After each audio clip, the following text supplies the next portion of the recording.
all-new global talk show, Newstellers. Let's meet our panelists.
So with the world of smartphones and all sorts of new technologies, it seems like anything is possible in today's society. But in the virtual world and in real life, we also see a lot of bizarre behavior, some of which we just saw on screen, and a lot of people who would just do anything for attention. So can you guys think of any attention addicts, online or off? Yeah, I saw recently this trend called balconing, when you jump out of a balcony, if you're drunk usually, from your hotel to the swimming pool in the courtyard. Right. And of course you film yourself or you take a picture and then you put it on the social network. Sounds very, very dangerous. It's dangerous, some people especially when die. you've been drinking. Yeah, that's a maybe dangerous and extreme trend.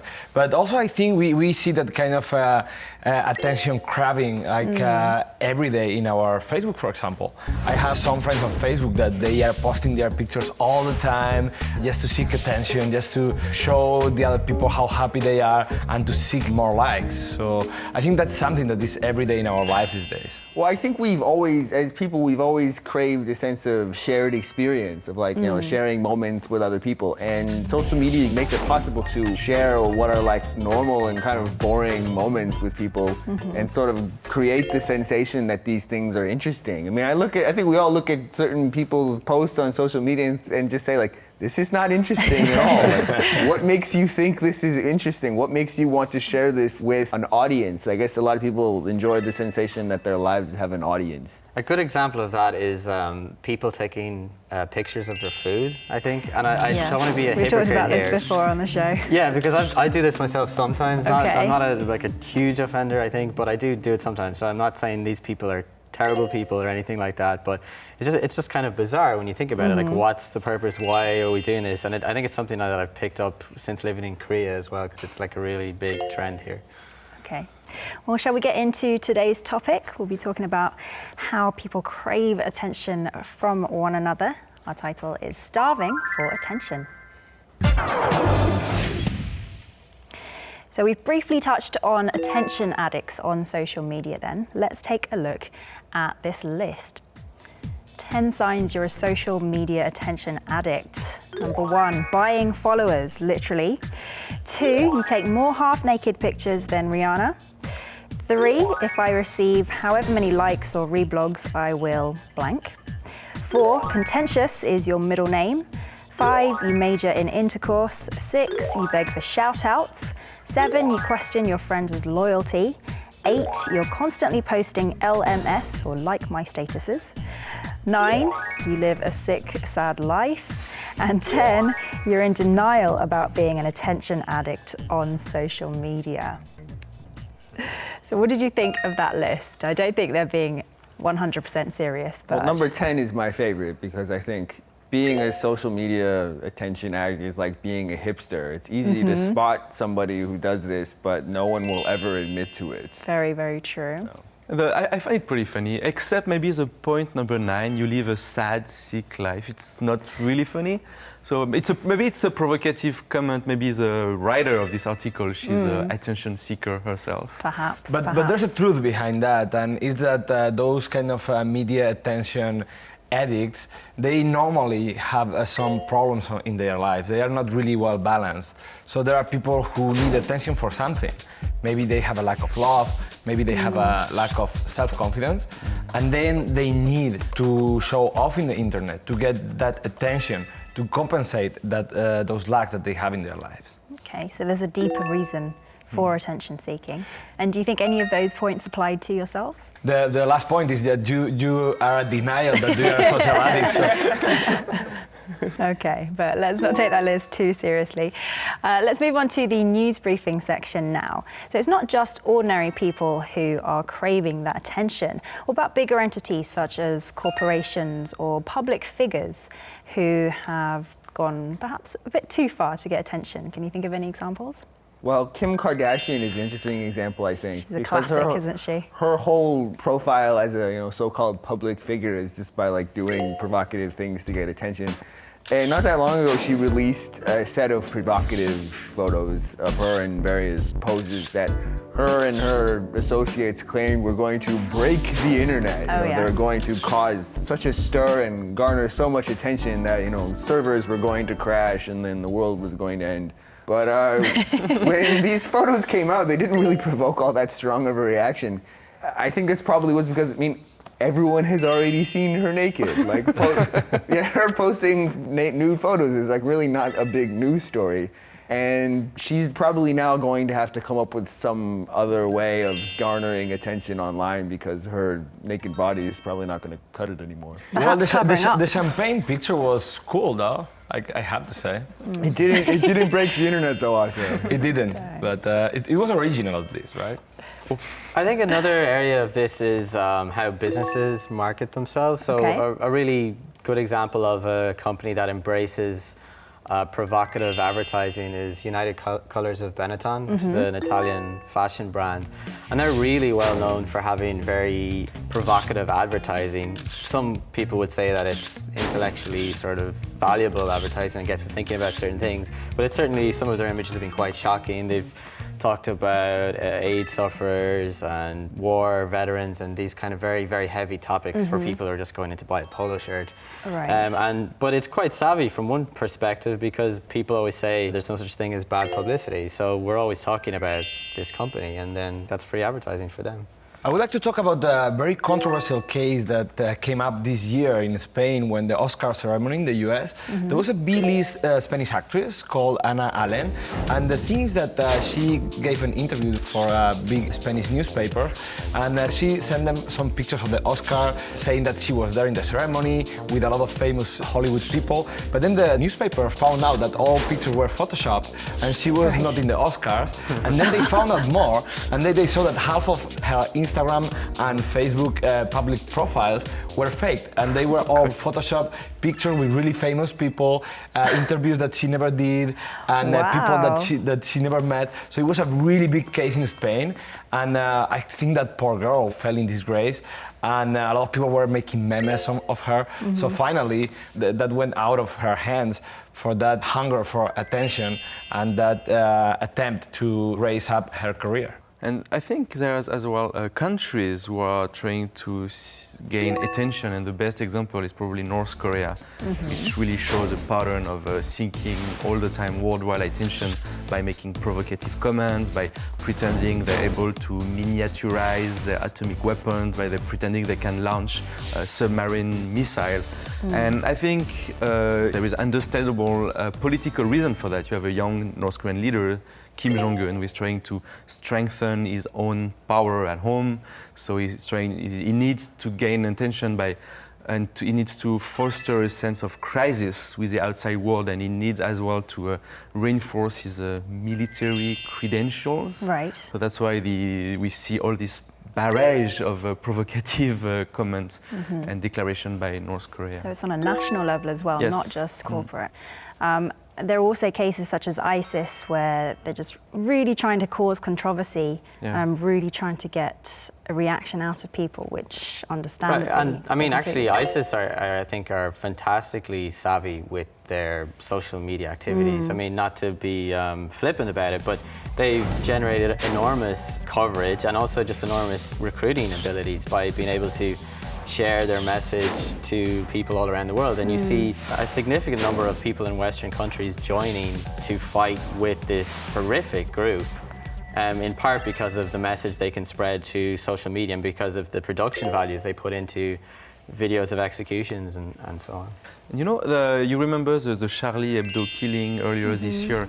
It turned out that the 3 terrorists who took hostage and killed people, I mean, according to some psychologists, they were more interested in gaining attention rather than their faith. Their faith looked pretty much superficial, actually. Right. But in the middle of the hostage crisis, they were answering interviews by TVs, and they really show behavior pattern of seeking attention. All right, well, let's dig a little deeper. Why do you think people crave this attention on social media to the extent where they'll do anything to get it? I think this attitude was there all the time. The difference now is that thanks to internet and trash TV, as Atta mentioned before, these people now they have an audience. And if they do something really crazy, then they are almost sure that they will get a bigger audience. So I think that's the difference with the past. But I think it's a disease that was there before. So it's part of human nature. Yes. I think it is part of human nature, but I think as well, despite the internet being around for some time now, and despite how much it's become part of our lives, I think so many of us still don't really feel it's real. So you'll see this all the time, the way people act on the internet, they would never act in real life in front of another human being. The things that people say, the false courage they acquire, and the way they present themselves is completely different. So a lot of the time, I think, when someone does something that seems provocative or attention-seeking online, they would be very reluctant to do the same thing in actually a room full of people. Indeed. And it's quite interesting because the internet is real. You know, we talk about real life, but it is real life now. The internet can completely affect your life. It can get you fired, it can make your career, it can do lots of things. So this kind of distinction we still have in our minds is kind of obsolete, but we haven't gotten used to adapting to it. It's a very interesting point. Well, I think in a way, the social media attention does kind of encourage bad behavior. Like there was an interesting story in the New York Times earlier this week about people in like various tourist sites around the world just doing really dumb stuff. Like there was some people who took naked pictures on a mountain in Malaysia, and like people who had defaced some monuments in Egypt. And a lot of the like tourism officials and like experts who are interviewed for this article say that like just stupid behavior has gone up really significantly in recent years. And you have to think like if these people didn't think that there was an audience for their stupidity, like would they do this stuff? Like probably not. Like stupidity in itself is not much of a reward, but like if you put it online and you gain some kind of notoriety, then you know maybe that is a kind of incentive that like actually does make people behave differently. There is a point there though, because you know, it seems a lot of the time in the abstract we criticize people who seek attention, but we sort of reward them as well. Like Kim Kardashian is a very rich individual. Yeah. You know, a lot of people do actually make their careers out of social media or make, you know, a big impact through social media, and the only reason they can is because we allow them to. So, Indeed. you know, I don't know who's the bigger fool really at the end of the day. I mean, you have TV programs whose concept is based on inviting people who would say like outrageous things and have outrageous behavior, and they just that's the business model. It's because of voyeurism. We like to look at things that are grotesque or weird or kind of cringeworthy. That's very true. Yeah. I can think of examples where people have literally died for attention. There was an example of a teenage girl who climbed up a skyscraper to take a selfie and she fell to her death. But there was also a horrible incident in America recently, so let's see what happened before we continue on with our talk. According to local media in the US, including the New York Times and NBC, a 27-year-old single mother named Lacey Spears was convicted of killing her son by fatally poisoning him with salt. The cruel mother used to have a wide audience on her blog where she shared how she took care of her ill son Garnet, but she ended up killing him by force-feeding him high levels of sodium. It turned out that she had Munchausen syndrome by proxy and craved the attention his illness brought to her on social media. Shocking news, trading her own son for attention. You guys heard about this case? Do you know what happened afterwards? Yeah, sure. It's really, really horrible.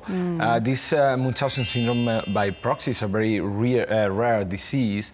But you know, in this world, there are like so many weird diseases, especially mental diseases, and that was the case of that woman. She was making her son ill on purpose and finally she killed him. And there was a similar case in Spain too, about a woman who killed her 2 daughters. She had a Munchausen syndrome by proxy too.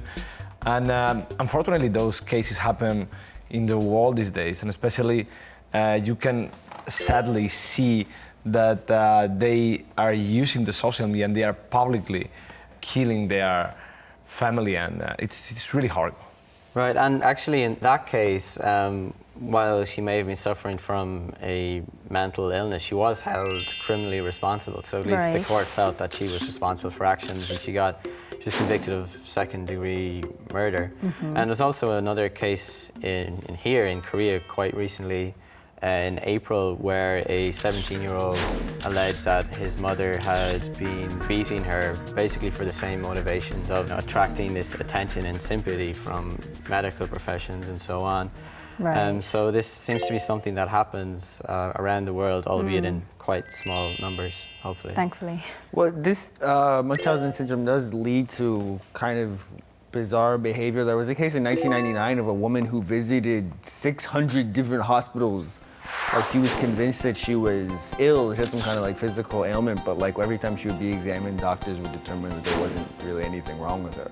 So then she would go somewhere else. And so that kind of need for, like craving attention, specifically craving medical attention, I think is kind of strange. I wonder if there's like a specific motivation for it. Like, it would be interesting to look at the scholarly literature on that. I was reading this article in The Guardian about the Munchausen syndrome, and some studies show that for some diseases, up to 9% of the people who pretend they are sick are actually not.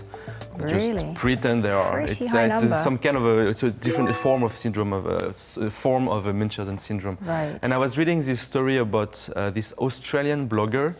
She pretended she had cancer, and she fabricated a whole story. She said she was writing a blog explaining the chemotherapy she was going through. Then she explained she stopped doing it, and she had her own diet, and she found another way, another cure by herself. Then she gathered like hundreds of thousands of followers, and she sold her application to hundreds of thousands of people. The magazine Elle elected her, like she said, she was one of the most inspiring women of the year. Like, she got a lot of article and media attention, and it was all a lie. She just did that to get attention. That's pretty scary, Pretty right? extreme. It's very scary that she can get a lot of money with that and a lot of honor. But I think money was not the initial reason why she did that. She just wanted to gather attention. And with internet, it's so easy because you cannot really check. No. Actually, she had friends who wrote letters to the magazine Elle saying, you should not believe her, she's a compulsive liar. But they just disregarded this It's letter. also horribly irresponsible, because if you project to the world that you have a cure for cancer, that's complete Yeah. nonsense. I mean, that's a terrible message to give Of course, yeah. Indeed. So talking about this, it makes me think about basic human relations, and we actually went to see a psychoanalyst to hear her insights on the topic. I don't think this kind of attention-getting phenomena in SNS is not the problem of the modernity. Even in antiquity, there are so many people who really crave for others' recognition and others' acknowledgement. These days, since the SNS has been developed quite well, so the so-called attention whore easily using the SNS. The main problem is that they do not have palpable, tangible relationship. If we contact each other person to person, we can recognize if your eyes are tearful, right? And if your voices are trembling, we can recognize that, oh, do you have some problem? Or are you tired? Or are you sad? But posting something on Facebook, we cannot predict if this person is really happy or really depressed. Do not be obsessed with KakaoTalk or messages. I recommend you read some books. You may have great information by reading great books. You have to have real friends who can hold your friends if you are sick, if you are sad, or if you are disappointed. So do not hesitate to meet people person to person. What a brilliant woman. Yeah, Totally agree. Indeed. So she mentioned some of the points that we talked about earlier about this craving for attention being part of human nature or being not just part of a modern society. But she also gave us some solutions, reading books, going out and meeting people. And what was your reaction? Did you agree with her? Yeah, I mean, I think a lot of it's just common sense. I mean, I think a lot of people today, myself included, would benefit from putting down the smartphone a lot more than I do, because if you're eating a meal with your friend or your spouse or whatever, you can't have like a meaningful interaction if you're just checking Facebook and stuff. And I'm completely guilty of this. So this is advice to myself, really. But it's true, because you just can't compete with, physical, face-to-face human interaction. There's just no I think she makes a really good point in that social media allows us to hide any kind of, anything that we think doesn't look good. But when you meet somebody in person, you can't hide your emotions completely. Like if you are upset about something, if you are, not feeling good about something, people can tell, and that can provide a forum to discuss these things and to kind of have them out in the open and to maybe seek help if you need it. So, and I'm a huge believer in the importance of reading.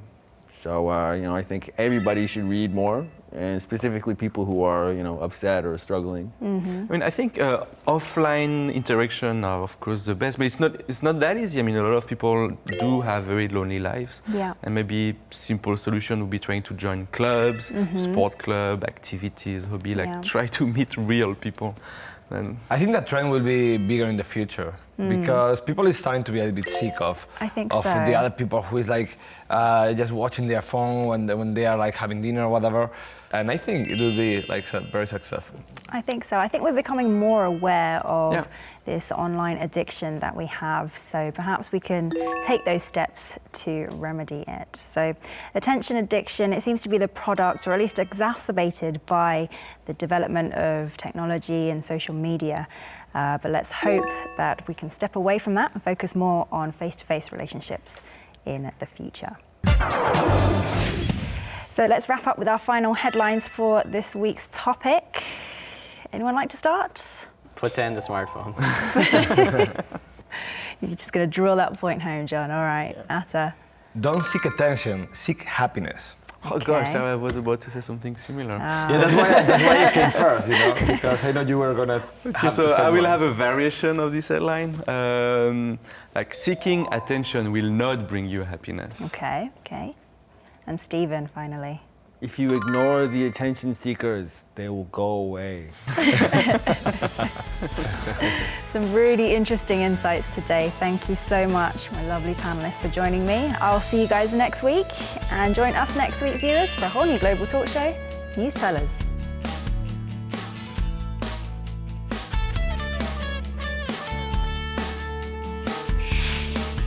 We will be open for any opinions or requests on our official website, as well as our Facebook page.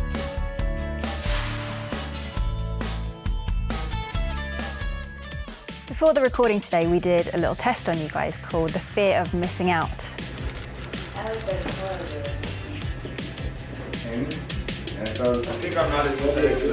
I am more FOMO than the average person, and one of you guys got the same results as well. It was John, and the rest of you guys turned out to be no FOMO. Are you sure you answered all the questions? It makes me feel really. Of course, I deny I'm a social addict. Again, I want to ask if you answered all those questions truthfully earlier.